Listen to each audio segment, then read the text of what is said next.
Buenas noches, profesora. Buenas noches, señor Rafael. ¿Me escucha bien? Y alto y claro, profesora. Claro. Bueno, profesora, bueno, vamos a dar entonces inicio. Buenas tardes, bueno, buenas noches, profesora y estudiantes. En la noche de hoy damos inicio a nuestra clase uno de interpretación simultánea con la profesora Olga Salazar. Profesora, paso a compartir los parámetros de la sesión. Ok, perfecto.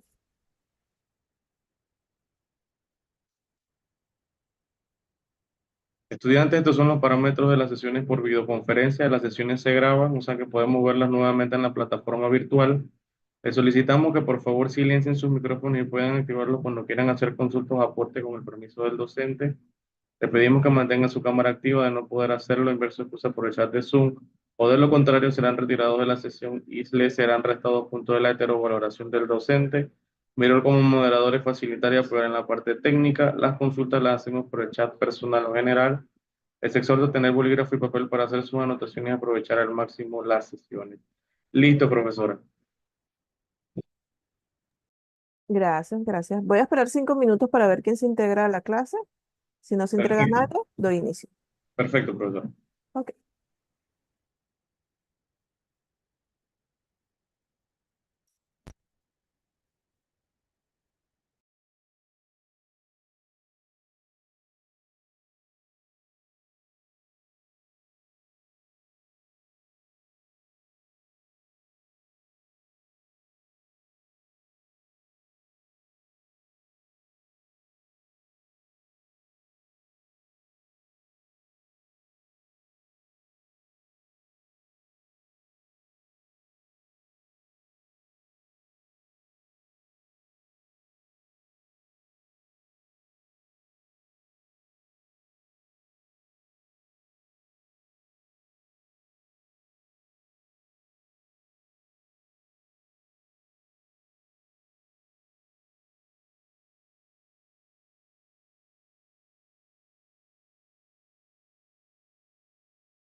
Okay, guys, good night, everyone, and welcome to this subject, simultaneous interpretation. I'm Olga, and I will be your professor during this course. So let's start. So in this course, simultaneous interpretation, we will discuss all the interpretation and type, as well as translation, and all the concept that is involved in this material, in this topic. So tonight we are going to discuss the meaning of interpreters and translator, as well as the difference between both. Okay, let's see a video about this.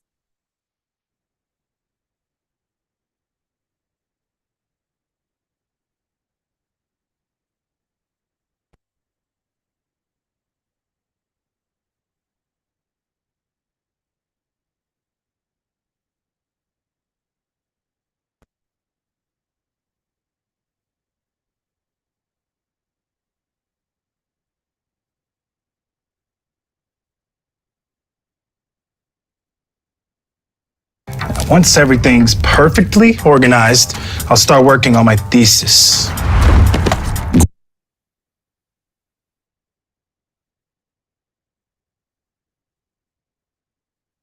If you are fluent in more than one language, you might qualify to join an elite workforce, interpreters and translators. They are needed anywhere cultures intersect. In courtrooms, schools, and healthcare offices, interpreters need to keep up with fast-talking speakers and signers who don't realize how difficult it is to translate in real time. Accuracy is vital, and interpreters must follow strict ethical guidelines to protect clients' privacy. The opportunities can be quite varied, with jobs that take you to top-level business meetings one day and school conferences the next. Translators spend more of their time in the office or working from home on assignments such as translating websites, operating manuals, and other written materials. They may need a special keyboard for different alphabets. For both interpreters and translators, the need for precision is paramount, as they are the link between those who wish to convey information and those who need to understand it. A sensitivity to how cultural differences affect communication is essential to avoid embarrassing or even dangerous errors. Employers in these fields often look for candidates with a bachelor's degree in a foreign language or American Sign Language. These professionals build bridges to bring groups together that would otherwise remain separated.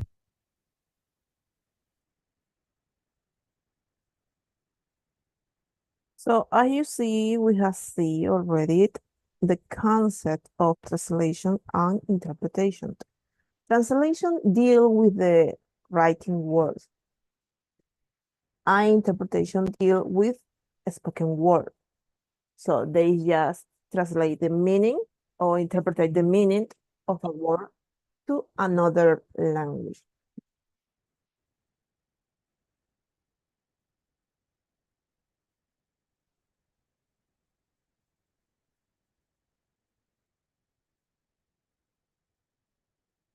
Welcome, Jacqueline.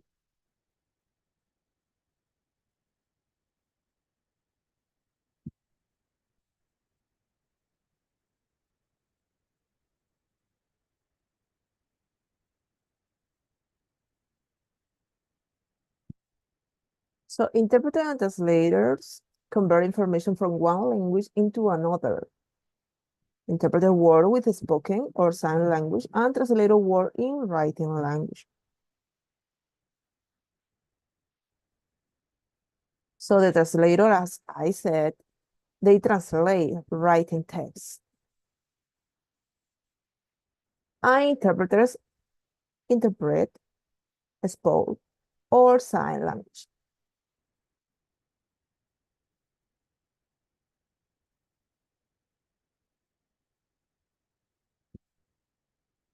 I say that the translator is the easy part because they can translate the writing word, and it can take the time that they want. But in interpreter, you have to deliver the meaning or the interpretation immediately. That's the difference between these both concepts. Okay, let's see a video about this.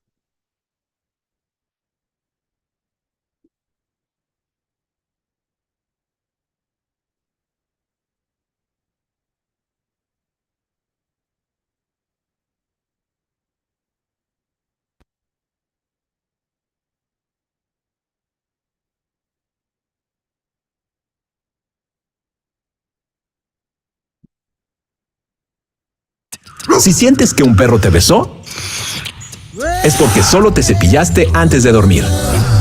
Elimina las bacterias que People who do it with symbols, smileys, arrows, little abbreviations. Different skill sets between translators and interpreters. Coming up.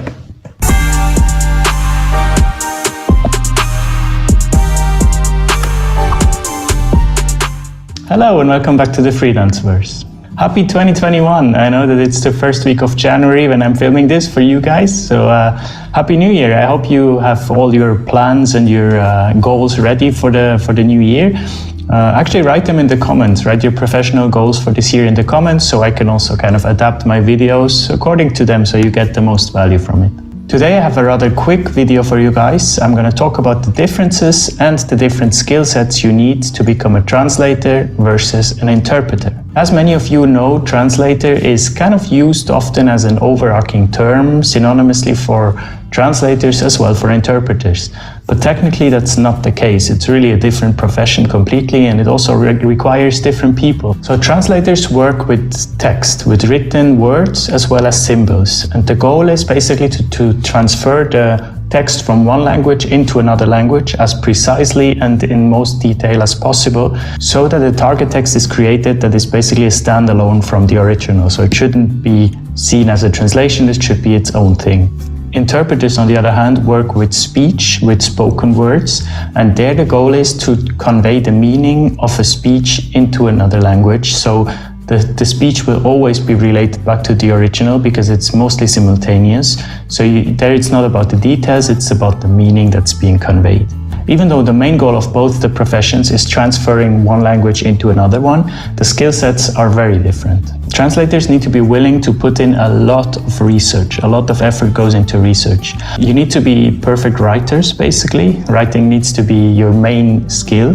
You have to be very detail-oriented. And your orthographic and grammatical skills need to be close to perfection. Usually, it can be, that's of course a generalization, but usually translators tend to be more a bit introverted, or I don't really like the term, just more like you're okay with working on your own because a lot of the work by a translator is done alone. And the output of the work, as I said previously, it needs to be a standalone text that's close to perfection, as if someone wrote this as an original. So you create basically a new original out of the source text. Whereas an interpreter, on the other hand, will never reach perfection because there's simply not the time, right? It's done simultaneously, and even, there's also non-simultaneous interpreting, which is called consecutive, and there you prepare the text beforehand, so there it's basically closer to translation, you can expect perfection. But simultaneous interpretation, what's the biggest chunk of the work? You have to be happy with 75 to 80% of perfection. I mean, the meaning has to be conveyed 100%, that's clear. That's basically the goal of an interpreter, to convey the meaning. But the job is done a lot by intuition, right? Because you decide on split seconds. You don't have time to do research. You do research beforehand about the topic, but anything can come up in a speech. You never know what's going to happen. So on top of being intuitive and quick in the mind, you also have to be an excellent speaker. So if public speaking is not your forte, then maybe it's not the best profession for you. You should go for translation instead. You have to be great under pressure.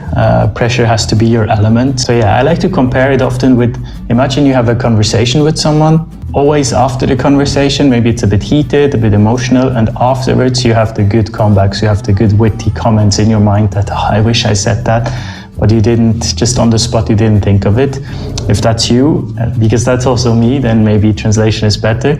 If, however, you're very good in discussing, in debating, you always have the perfect comeback, then you're a good speaker, right? You're good with words, spoken words, so interpreting might be a good fit for you. And if translators are introverted, then interpreters should be extroverted for sure, because you always work around people. You are always going to conferences, going to speeches, and in fact you always work in pairs. It's actually, always. So interpreters always work in pairs because it's so high pressure and so demanding that you only can manage to do 30 minutes usually, and then you switch and the other person does 30 minutes and then switch back.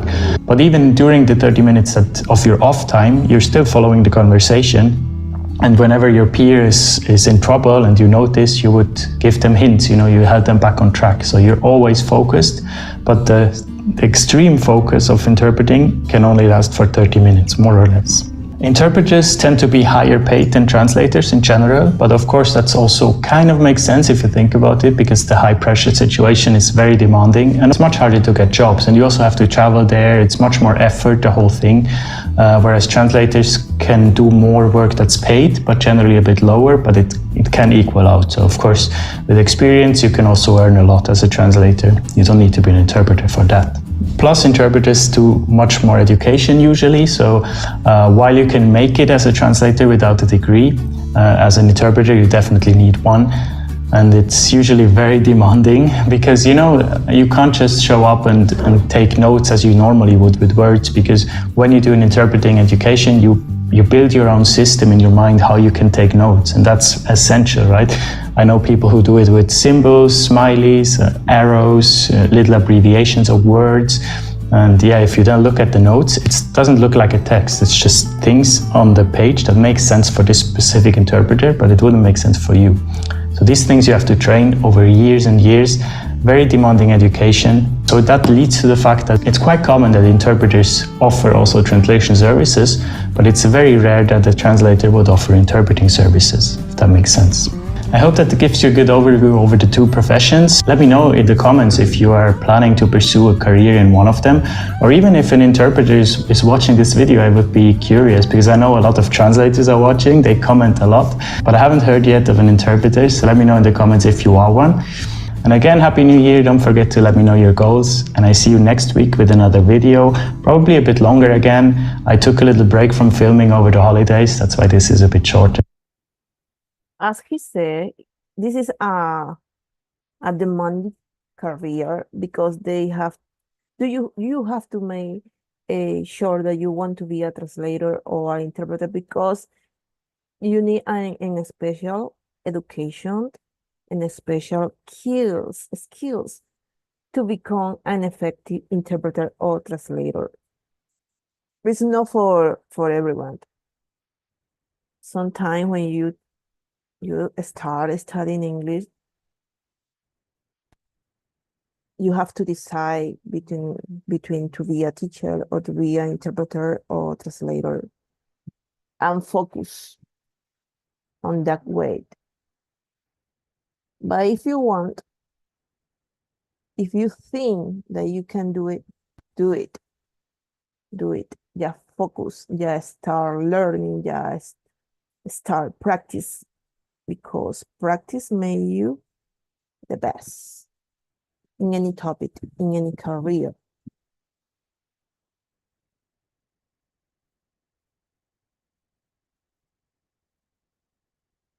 For me, I study English not for be a translator or interpreter, because I think that I know that one teacher that love to interpret. Translator is a good, because you have to just to deal with the writing word, but when it comes to interpreter, to translate spoken words immediately is really, really difficult, because you have to be focused, you have to have memory training. It is a lot of work, and I think that I know that one. I think that is not for me. But to be a teacher or to be a professor, that's my career. But I have said, if you want to be a translator, if you want to be an interpreter, just focus on it and you will be okay. Because you have to, yes, focus. Okay. So translator usually work in one direction. Some translator may be able to understand several different sources language, but in general, they have to just one target language, typically their native language.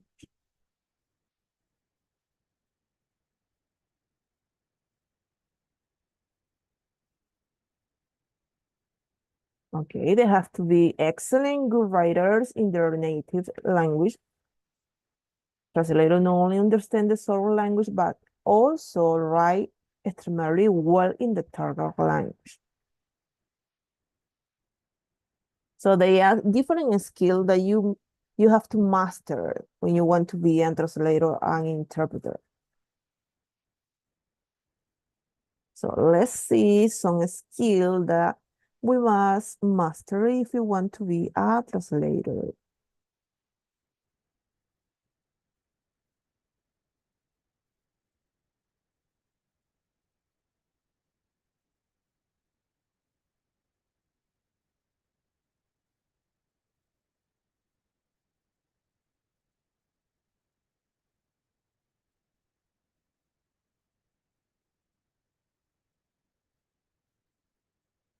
¿Quieres ser gestor de proyectos, pero no estás seguro de qué habilidades necesitas?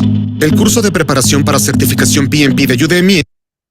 This video is going to bust a commonly held myth.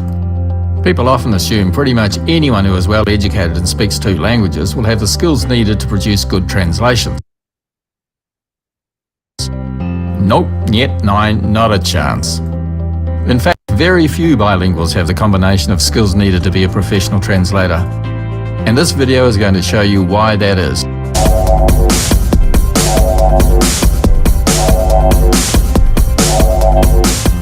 Hi, I'm Dennis Brown, and our company has been providing translation and interpreting services to clients across a range of business sectors for over 20 years. I'm going to quickly cover 4 essential skills translators need that will prove my point. First up, the obvious one, advanced language knowledge. To translate well, you don't just need a good knowledge of the language you're translating from. Heck no. You need an excellent, advanced knowledge of that language. Why? Because without it, subtle and even not so subtle nuances of meaning will be missed. And if you don't fully understand the language, you won't ever be able to translate accurately. Now the problem is, if we don't speak the other language ourselves, we tend to assume anyone who does is brilliant. But in fact, they could be mangling the language big time and have just a basic or intermediate understanding of that language. And that's simply not enough to be a translator. You need near-native ability. The reality is that very few people learning a foreign language ever reach this advanced level. So this translation skill has just eliminated a fair percentage of our bilinguals, hasn't it? Secondly, excellent writing skills.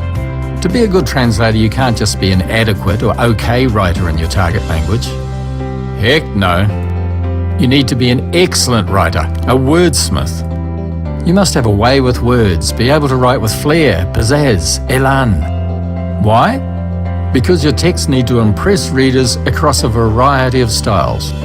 For example, marketing texts, formal or legal documents, casual or colloquial language, technical texts, and so on. Now this effectively excludes most of the population, right? We tend to think of writing ability as something you either have or you don't. But in fact it's first developed over many years in the education system and then honed with further experience. And that's why it's extremely rare for someone to become a talented and error-free writer if their education wasn't conducted in that language. Which is why professional translators translate only into their native language, or more correctly, the language they were educated in, not into their second and third languages. Simply put, unless someone has excellent expression and writes particularly well in their native language, they won't have the basic skills needed to work professionally in the translation field. So there goes another decent chunk of our bilinguals. The third skill is attention to detail. Good translators invariably have certain personality traits. They have excellent attention to detail, the tenacity needed to solve translation difficulties, and by nature are highly accurate, systematic, and thorough. Good translators are perfectionists who take pride in their professionalism and in the quality of their work. So why is this a big deal? Because if they're not like this, they won't have the inherent focus and application needed to ensure their translations are always fully accurate and well worded. That's why people who tend to favour quantity over quality or speed over accuracy seldom make good translators. Their work can be fine sometimes, but won't be up to scratch at other times. So as in any population sample, many bilinguals simply aren't the right personality type to be good translators. There's a whole pile more bilinguals eliminated. Finally, something that will be less obvious, and okay, I admit, isn't really a skill as such, but still vital. Number 4, sound translation and review processes. People frequently underestimate the complex mental processing that translating involves. We have another video covering this, but essentially, translators need to simultaneously juggle meaning, vocabulary choices, and differing grammar systems every time they translate any chunk of text. Doing that to correctly convey the required meaning and at the same time produce well-worded text, phrase after phrase after phrase without fail, is a challenging task. And the upshot of that is that unless translators use sound methodology, their translations can have shortcomings, sometimes serious. Essentially, they either won't be fully accurate and/or well-worded. So good translators always follow a well-established and robust translation process which includes very specific self-checking and review steps. Now here's the thing, professionally trained translators have this methodology drilled into them in their translation degree courses. But someone not professionally trained is unlikely to instinctively adopt these processes. They're likely to have rather weak quality control checks, which will inevitably lead to issues of accuracy and poor expression. So am I saying that any bilingual who hasn't undergone specific translator training is unlikely to make a good translator? Pretty much. There'll be the odd exception, of course, people who instinctively work things out for themselves and follow good review processes. But my 20+ years of experience tells me the vast majority don't. Oh dear, we don't have many of our bilinguals left, do we? So that's it, our 4 essential translation skills that explain why most bilinguals aren't automatically good translators. Check out our blog article if you want a more in-depth version, and we have other articles of practical use to business clients you'll find available.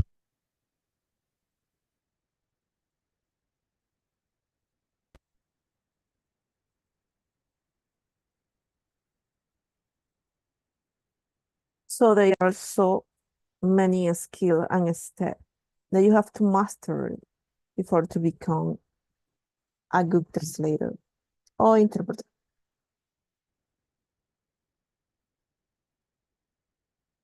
Of course, you have to be a master in the subject that you are going to translate or to interpret, because there are different types of translation or interpreter, such as law, business, technology, science. We are going to discuss this type of interpreter and translator in the next class. So it's not for today.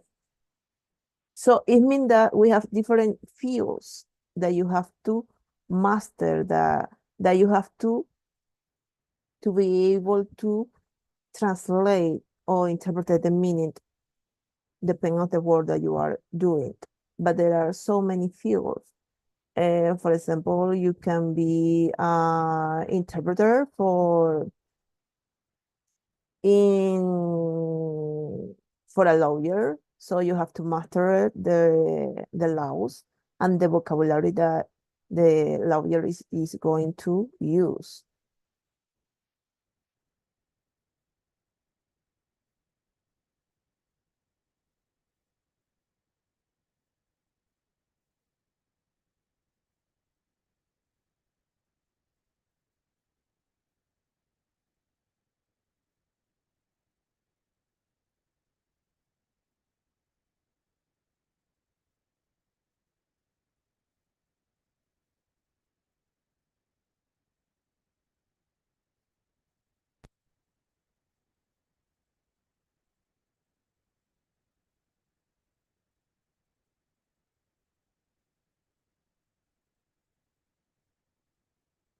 Here in Panama, if you want to make or to become a translator or interpreter, you have to have a degree.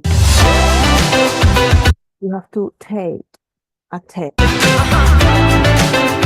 So they give you like an ID that allow you to be a translator or interpreter.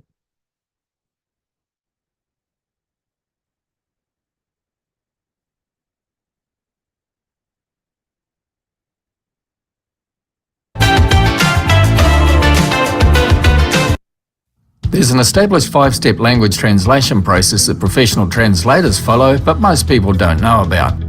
And if this process isn't followed, which it Wait a minute.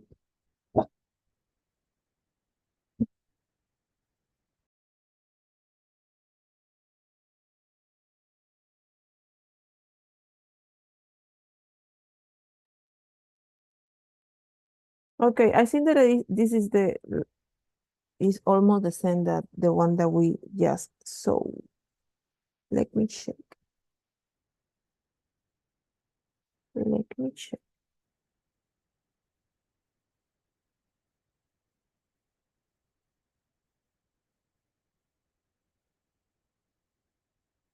Let me check. A ver.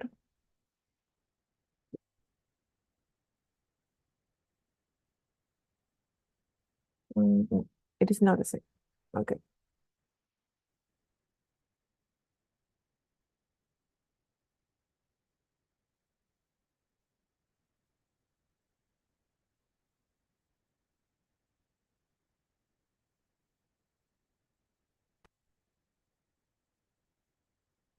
Okay. It often isn't, the translations produced are simply unlikely to be of professional standard. In this video, I'm going to quickly explain this process and why things come unstuck when it's not followed.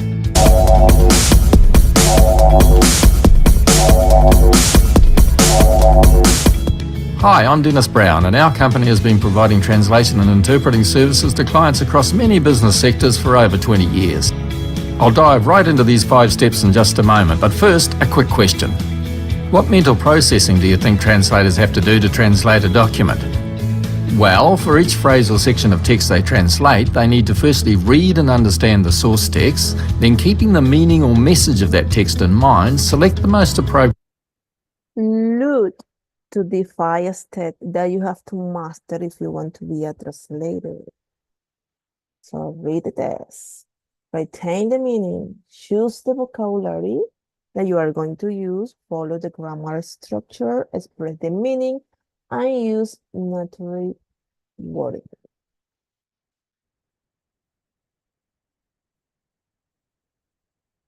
Vocabulary in the target language, and using the grammatical structure of the target language, compose that meaning or message in the target language, making sure the new text is worded in a natural way. Now, this turns out to be a lot for the human brain to handle all at once. It's difficult to both correctly convey all the meaning and phrase it in natural sounding language all in one go. Basically, you pretty much have to concentrate on one aspect more than the other. Now, if you concentrate more on correctly conveying all the meaning, your target language wording can often be a bit stilted and unnatural. And if you concentrate more on creating excellent wording, it's easy to miss a nuance or component of the message in your translation. Either way, it's a challenging task where mistakes can quite easily be made. That's why a sound translation process is needed and is rigorously followed by professional translators. So here is that best practice 5-step translation process. Step 1, overview. The first step is simply to scope out the text to be translated, its subject matter, content, length, style, how technical it is, etc. The translator will typically read or skim read parts of the text to get a feel for the content. They may note key concepts or terminology they will need to research and will decide if any preliminary background reading is needed. Step 2, the initial translation. In this step, the translator will systematically work through the document, translating it in chunks of 5 to 10 words at a time. Now, choosing the appropriate length of individual text segments to deal with is important. Ideally, each segment will be a discrete and complete unit of meaning, but it also has to be short enough to be retained in short-term memory, and anything over about 10 words can be a struggle. Of course, sentences are frequently longer than this, so they'll typically be split into shorter chunks. Now, working with segments that are too short or not discrete units of meaning tends to produce an unnatural and potentially confusing translation, whereas chunks that are too long to easily remember run the risk of some meaning being missed in the translation. Step 3, accuracy check. What we've got this far is just a draft translation, which the translator will now methodically work through comparing it chunk by chunk to the original text. The primary goal here is to confirm no content has been missed and no meaning misinterpreted. And most translators will also look out for and improve any slightly unnatural or inelegant wording in this step. Step 4, clear the mind. This step is dead simple. Put the translation aside and take a break. Ideally, this should be for a few hours or overnight. The idea is purely to clear the mind, so the important 5th and final step is more effective. Step 5, final polishing. In this final step, the translator rereads the translation without reference to the source document, looking solely at quality of expression. They'll make final edits to further refine and polish the translation. Now, the obvious caution is that not all translators follow this process. Professional translators learn this methodology in their tertiary translation studies programs. Because it's drilled into them and they understand the need for it, they know not to take shortcuts and should automatically follow it. For the professional translator, this is just what you do. It's just the way translations are done. But the same can't be said of untrained translators. Basically, without that formal translation training, it's unlikely someone would instinctively adopt all of these steps, or even appreciate the need for them. It's no surprise then that untrained translators frequently use processes that not only aren't best practice, but also aren't sufficiently robust and reliable enough to overcome the inherent difficulties in the translation process. And sadly, they are often blissfully unaware of the shortcomings in their translation processes and therefore the work they deliver. So why are each of these steps important? As we've said, after the first attempt, a translation will often have some slightly unnatural wording, and some aspects of meaning may also have been missed. So steps 3 and 5 are vital to ensure all source text meaning has been carried over into the translation and nothing has been missed, and then to tidy up the wording so it reads naturally and well in the target language. The break in step 4 is sometimes omitted for shorter texts and when there is time pressure, but generally makes for a much more effective final review. That's because the initial translation and checking processes in steps 2 and 3 both require considerable focus on the source text. And after an extended period of intense concentration, this lingering focus can make it difficult for the translator to adjust and totally block out the source text to then assess the quality of their writing solely on its own merits. A break clears the mind and lets the translator come back to the translation fresh and alert and better able to take a new and critical look at how clear and natural the translation wording is. So what effect does urgency and rushing have on translation quality? If the project deadline is such that there isn't enough time to complete all these steps, something obviously has to give. And that something is inevitably the quality control steps 3 to 5. The translator will be forced to rush or even worse omit the accuracy check and or the final polishing of wording. The inevitable result of that is that the quality of the translation will suffer. Specifically, it'll be much more likely to contain errors or inaccuracies and may also have some parts where the wording isn't particularly clear, natural or elegant. That's why we strongly recommend clients allow sufficient time in a project for all 5 steps in the translation process to be carried out. It's just good risk management. The translation you'll get will be much more likely to be fit for purpose. That's it. Now check out our blog article for further detail and for our PDF summary of this 5-step process. And you might also like our many other articles of practical use to business clients. If you like. So as you see, there are so many skills and steps that you have to master before to become a translator.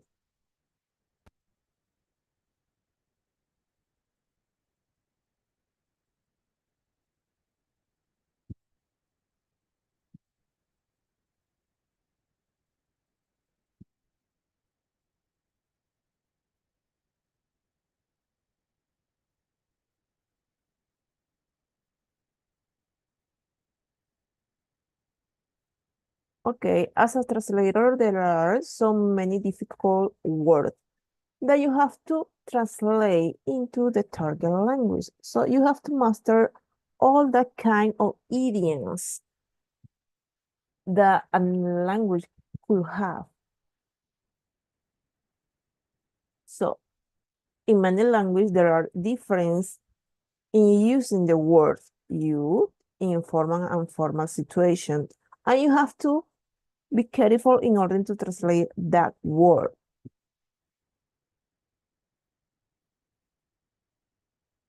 Sometimes you can find some slang that are complicated in order to translate it, because it is often used word in different contexts than they traditionally would be used. The structure as well. As you see, you have to be a master in grammar in both language, the original and the target one.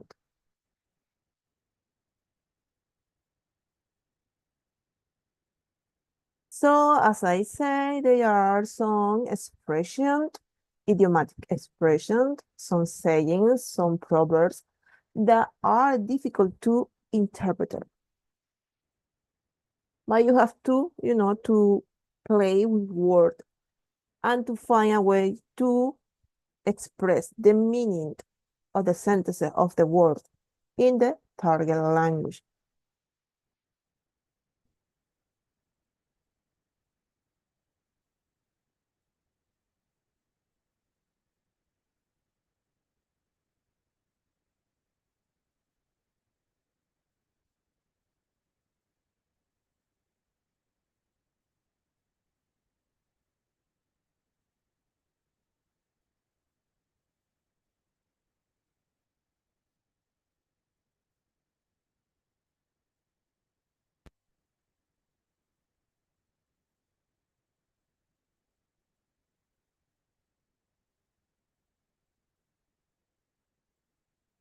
Oh.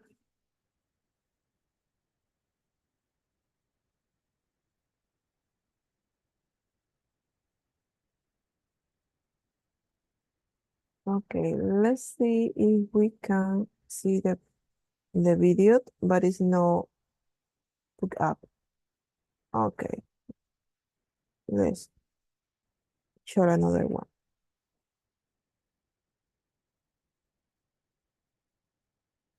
I have some example about this trouble that you are going to face when you become a translator or an interpreter. Maybe in the next class, I can show you. Okay, Jacqueline, are you alive? Are you awake? ¿Estás allí?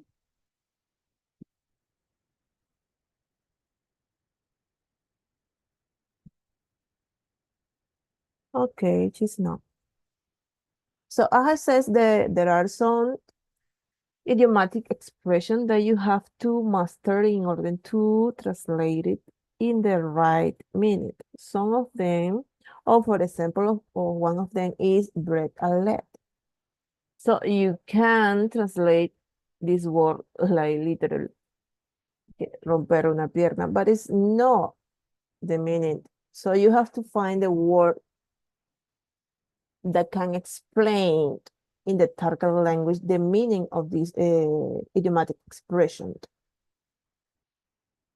That is, te deseo suerte o haz lo mejor de ti. Pero imagínense, haz lo mejor de ti and break a leg. So there are some different in order to translate it, but you can translate word by word. You have to translate or interpret meaning, the meaning of the word, the meaning of the sentences. That's the point if you want to be a good translator or interpreter. So they are as well sort of sarcastic phrases that you have to master as well. But in order to master, you have to, to involve in the language that you are going to translate. You have to know about the cultures, about the idiomatic expression that they use.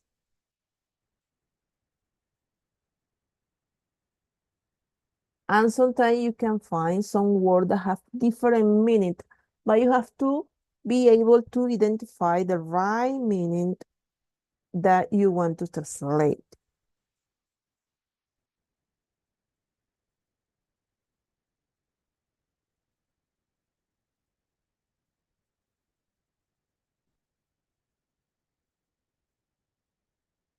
Okay, this is like a review about everything that we have talked already. The interpreter do the talking. They translate the spoken words into the target language. So we just talk about translators. So just focus about interpreter.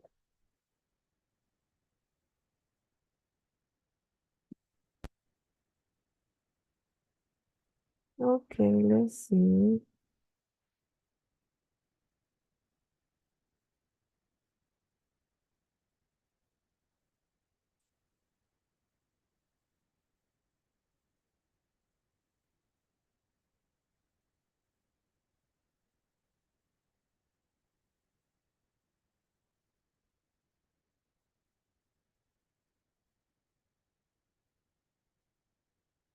Mami, mi barriguita se siente dura y me duele. Nueva NAN Comfort 3 con proteína de fast.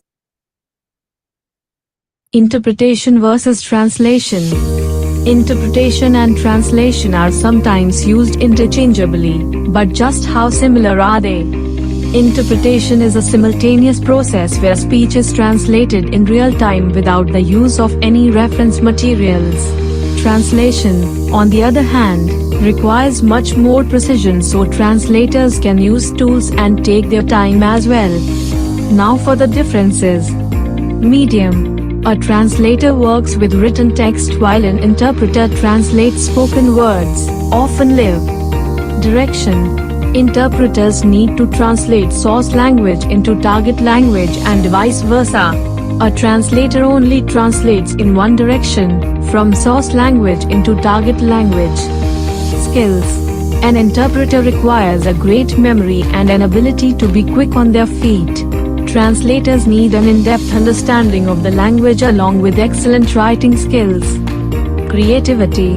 Translators can exercise liberties while creating the final text, but interpreters need to be true to the original to prevent misunderstandings. To conclude, translation and interpretation are unique in their own ways, and each has specific aspects that set them apart.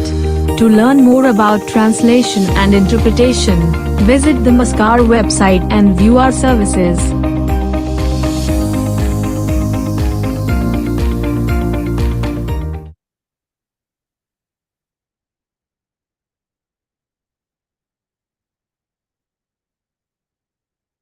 As you say in the video, interpreters have to have a quick memory because they listen to the person who is talking and then they translate, they interpret the meaning of the sentences.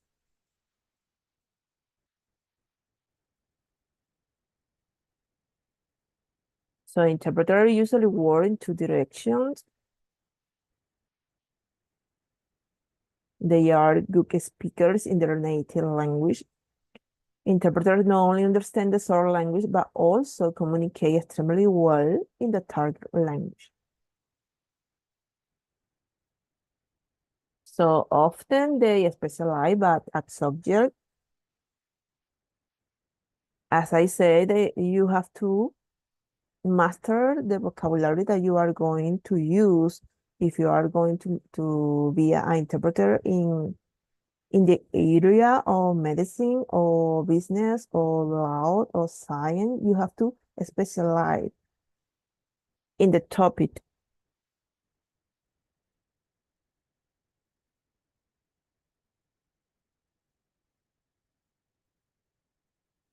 So this work is sometimes well paid.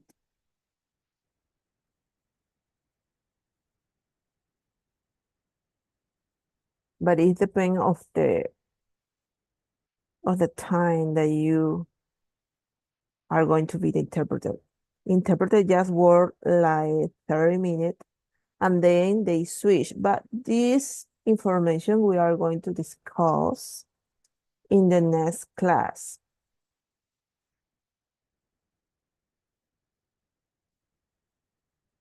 So I bring you some examples and some activities, but I'm going to take the activity for the next class because this part of the subject is divided into class.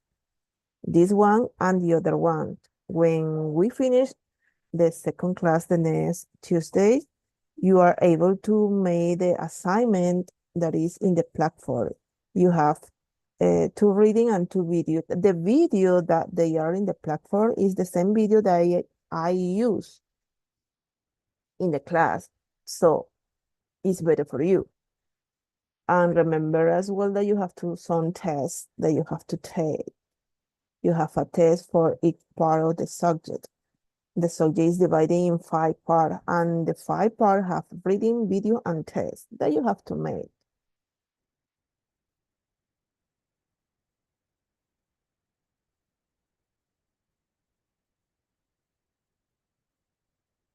Okay, the sitting determines the method of interpreting.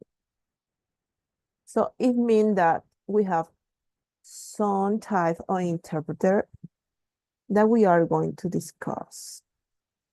So tonight I'm going just to talk just a little about the type of interpreter because they are going to be a part of the next class, maybe in the number 5, I think.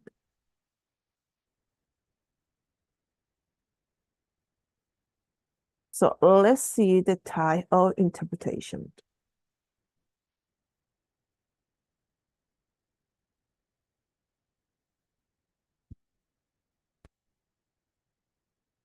So there are so many, but it depends in the field, it depends of the way the interpreter.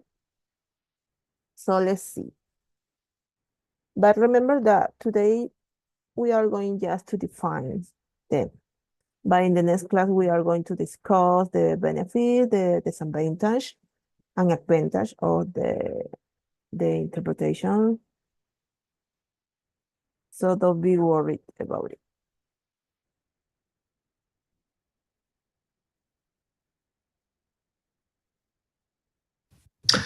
The first activity we're going to do here is re-speaking. Re-speaking is when the voice is coming in a language and the interpreter just repeats what is said in the same language. It's a training exercise to get your brain to speak while there is message coming in. Let's see how we go. As I look around and as I travel around the world, I'm starting to see people and nations turning inward. Against this idea of a connected world and a global community. I hear fearful voices calling for building walls and distancing people they label as others. For blocking free expression, for slowing immigration, reducing trade, and in some cases around the world, even cutting access to the internet. It takes. Okay, I think I've shown that, well, it can be done.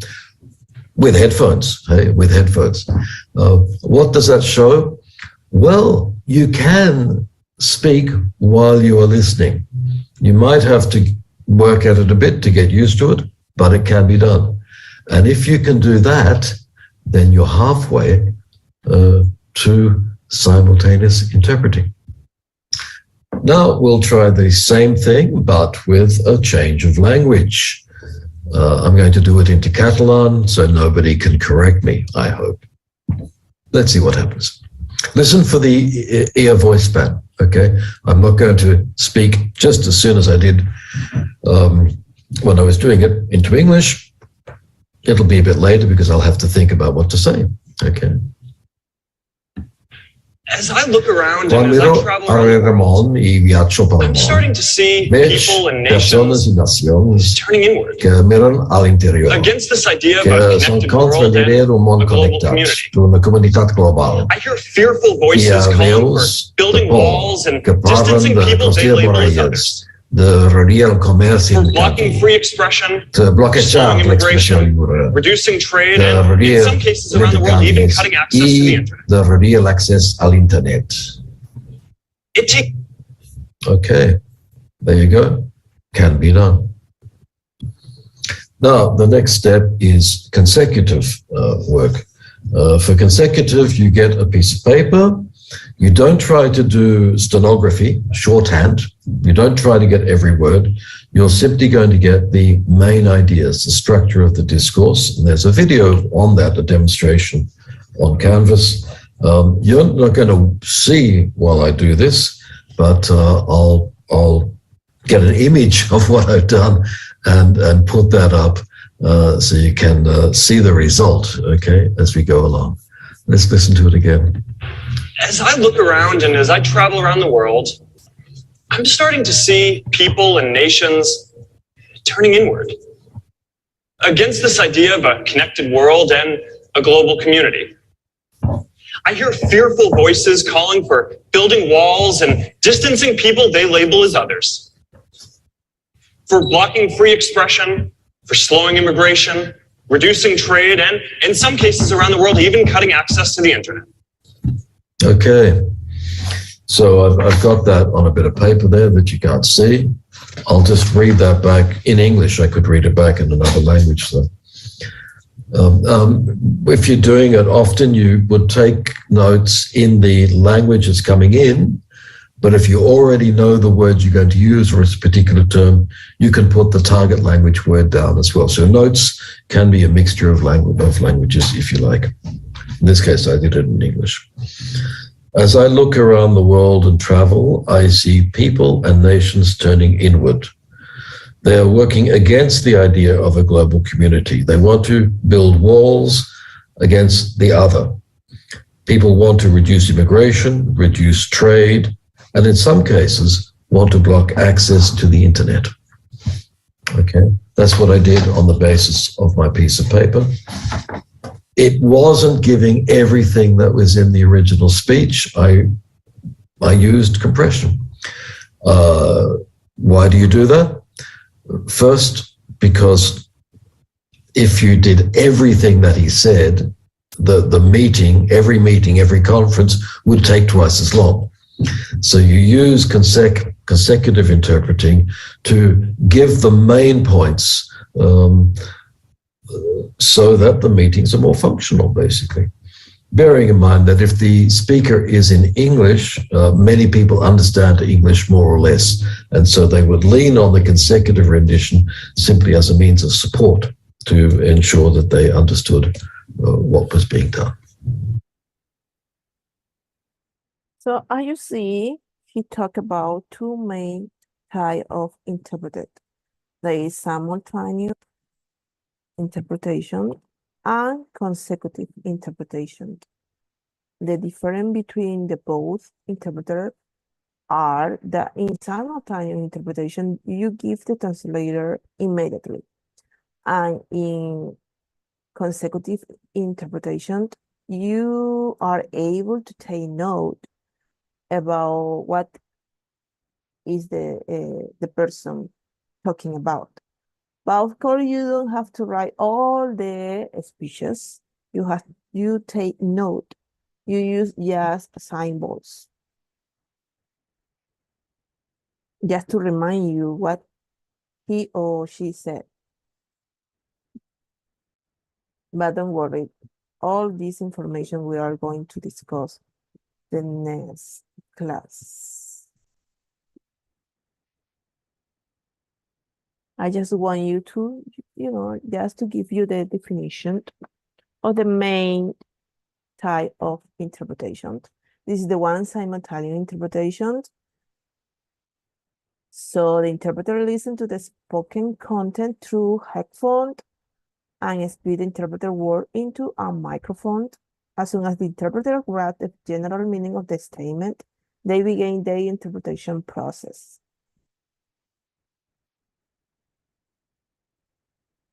So consecutive interpretation. In consecutive interpretation, the speaker speaks for a while, then pause for 5 minutes or so. The interpreter takes note with the paused time and then forward the communication. So in this type of interpretation, the interpreter have a short time. They have like a stop, and then he begin with the interpretation. They can make note about the one who is talking.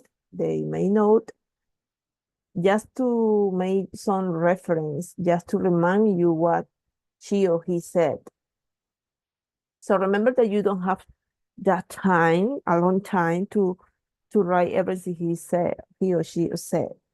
So they just write symbols. So this type of technique we are going to discuss in classes, next classes. It is called note-taking technique. Don't worry, I'm going to explain that soon. So we have whispering interpretation. There is a variant of simultaneous interpretation which entails the interpreter addressing a small target language audience by whispering as simultaneous interpretation. So as you see, she is the interpreter and she's whispering what he said. Relay interpretation. This is the most complicated of the interpretation because in this time interpretation, they are like 3 idioms that interpreter have to master. So one is talking like French, one is talking like Spanish, and the other one is talking like in English. So they are several languages involved in this kind of interpretation.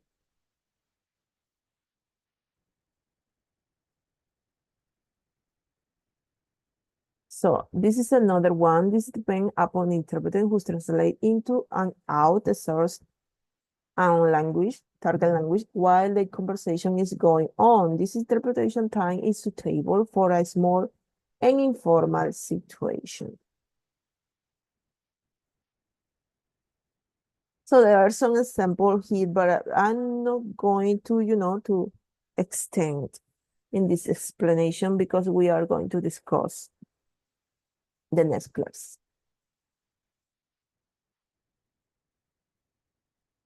Phone interpreters essentially carry out consecutive interpretation over the phone between one or more parties. It is not to say that simultaneous interpreter can also be applied in the same way. Just there is using much more in consecutive manner because you take note. This is like the word in call center. This is more the same because you listen to the to the boss or to the person that is calling and you take some note about what is talking about.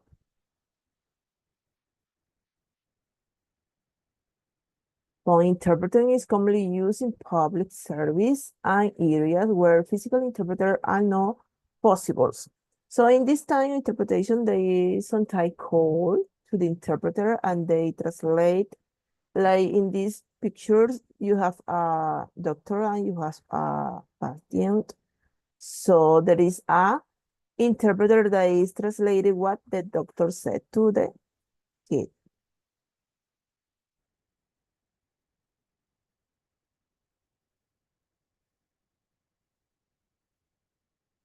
So let's see a review and then we have finished for today. Let's see.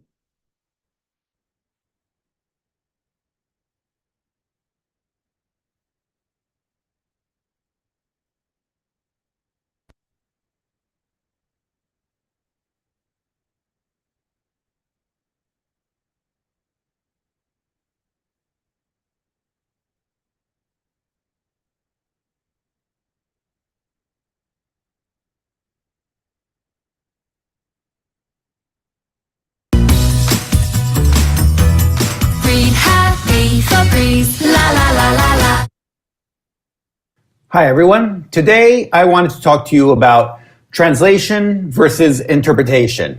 This is a term that gets mixed up quite a bit. Now, before I get into it, actually, I usually say this at the end, but I thought I should say it at the beginning. If you are interested in tips and tidbits about translation, especially about freelance translation, please do subscribe and you will keep getting more of these videos directly to your YouTube channel. And if you find this video useful, you can click like, and you haven't found it useful yet, but now you will. Translating versus interpreting. A big reason why I bring this up is many times clients don't know the difference. Especially when I was starting out, I would contact clients and say, I'm a translator, can I help you out? And they'd be like, oh yeah, absolutely. We have a conference going on and we need a translator to help us talking back and forth and translate what so-and-so is talking about. I realized they need an interpreter, not a translator. And at the beginning, actually, I felt kind of bad. Oh, I've been misleading them. They think I'm the person for the job and now I can't do it. But I don't do interpreting. I only do written translation. If this happens to you, you haven't been misleading them. You've been using the term correctly, but unfortunately, if people aren't in the industry, they'll just use the term translation for written translations or for spoken interpretations, for interpreting. If they contact me, say, I need a translator for a conference that's going on and it's clear they need an interpreter, I'll just say, oh, sorry, we work on written translations, but I can recommend a couple good interpreters. So that way everyone's happy and we can move on. But just briefly, here's how it works. A translator does translations. Translations means reading and writing, while an interpreter speaks and listens, or listens and speaks. That's the difference. That's it. If it's reading and writing, you're a translator. If it's listening and speaking, you're an interpreter. If it's listening and transcribing and translating, it's still considered translation, but they'll write transcription on it too. We won't get into that now. We'll just consider that part as translation. If you're writing something, you're a translator. If you're just speaking, you're interpreting. Obviously, there are a couple differences here. Translations take longer, but they're also more precise. If you need a legal document or business documents or a patent or anything like that, chances are you do need a written translation. However, an interpreter can interpret immediately. That's why you see this very often at conferences or at meetings when people need to know the information right away. Although, obviously, being an interpreter, it's never as precise as a translation because it needs to be done on the fly. What about if you're just starting and you're wondering, should I be a translator or should I be an interpreter? I think I'm okay at this or that. What should I do? Well, I don't know what you should do. You should probably try both and figure it out. But as a general rule, interpreters, well, they're more creative, frankly, because if someone says something and you need to interpret it on the fly, many times you cannot translate literally. Basically an innuendo or a metaphor, just an expression, but you have to come up with the right expression in the other language. And in fact, many times you need to change whole sentences around. People who interpret also tend to be more outgoing. It's easier for them to say things and they don't get tongue-tied as easily as sometimes I do. A translator, on the other hand, tends to be more thorough, more precise. They like to have a job well done. I would rather take the time and do a good job translating something and come up with a perfect product rather than maybe bungle something up and I realize down the line that I used the wrong expression. I get kind of paranoid about that stuff. So it really just depends on what you feel more comfortable with. Also, I should point out that you can definitely freelance interpret, but freelance interpreting means going to the location at the client's spot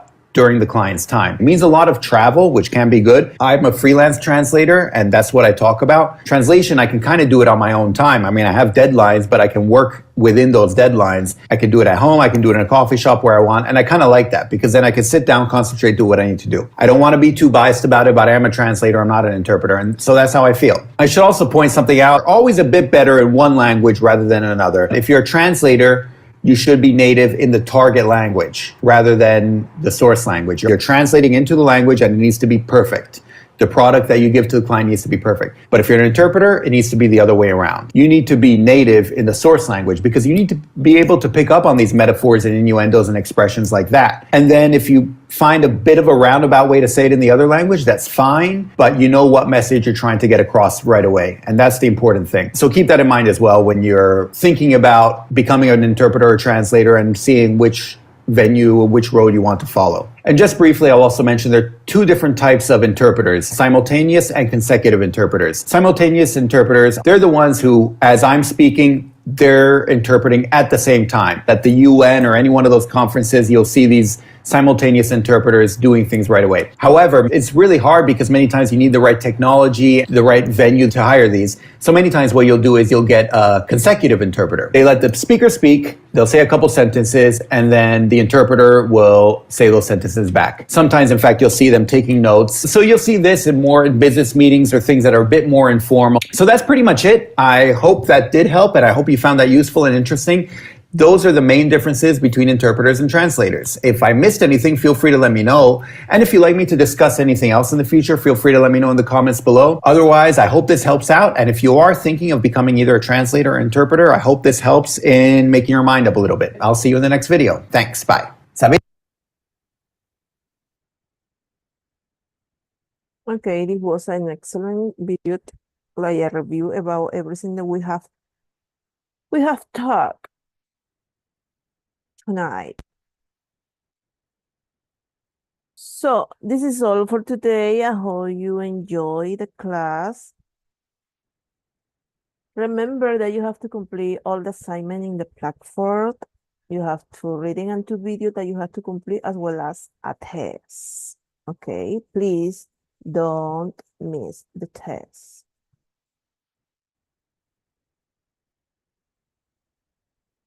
Ok, Rafael, he terminado.